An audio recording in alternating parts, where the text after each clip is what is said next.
Barangay Ginebra Chris News sa mga bro kukunin sa free agency market at Coach Tim Con gusto si Quintin Milora Brown. So mukhang kailangan nga ng Barangay Ginebra mag-rebuild sa kanilang lineup mga bro.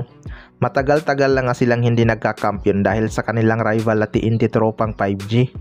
Kulang nga sa Barangay Ginebra ay hustle player na handang makipag-agawan sa mga 50-50 ball. Wala naman kasing problema pagdating sa scorer dahil kaya ngang pumuntos lahat nitong mga Ginebra player. Wala nga lang depensa ang iba.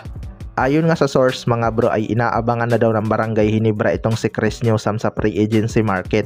Parang hindi na nga daw masaya itong si Chris Newsome sa Meralco Bolts kaya bumabagsak ang kanyang performance. Marami nga nakapansin mga bro na binababad ito ni Coach Tim Con sa Gilas Pilipinas kasama ni Scottie Thompson sa backcourt at maganda naman ang kanilang naging tandem.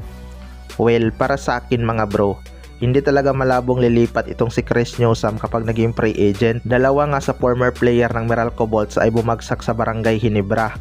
Una nga dyan si Jared Dillinger. Nagkampiyon nga agad siya dito paglipat mga bro. Sunod naman ay si Nards Pinto at dito nga nakuha ni Nards ang kanyang kauna-unahang kampyonato. Kaya baka dito na rin sa Barangay Ginebra madagdagan ang kampyonato ni Chris Newsome. Gusto pa naman ni Coach Tim Con ang kanyang depensa at hustle. Sa kabilang banda naman mga bro, Coach Tim Con gusto makuha si Quintin Milora Brown. Maraming ang masaya sa status ni QMB ngayon mga bro dahil sa pagiging local nito sa Gilas Pilipinas. Makakapagpahinga na nga sina Japit Aguilar at Junmar Fajardo sa ating national team dahil may sapat na big man na nga tayo at syempre mas mga bata pa. Itong si Japit Aguilar nag-retire na nga sana ito sa ating national team pero hindi nga siya makatanggi kay Coach Tim Con noong kinakausap siya nito para sa bayan dahil kulang nga tayo sa big man. Si Junmar Fajardo naman mga bro ay matagal-tagal na rin nagsiservisyo sa ating national team. Nakakatanggap pa nga ng mga pangbabash ang dalawang to sa kabila ng kanilang sakripisyo para sa ating bansa. Kaya deserve na din talaga nilang magpahinga. Ayon nga sa source mga bro ay gusto nga daw ni Coach Tim Con kunin itong si QMB para sa ating national team.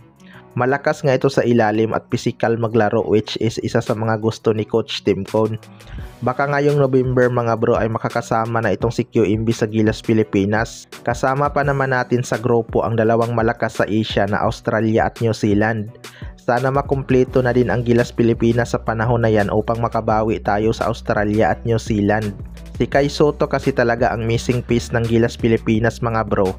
Kaya maaga ang naging exit natin sa FIBA Asia Cup. Kung makapaglaro ulit si Kai Sotto at nandyan si QMB, siguradong lalakas ulit ang ating national team. Sana idagdag din si Jordan Heading para may shooter beyond the arc.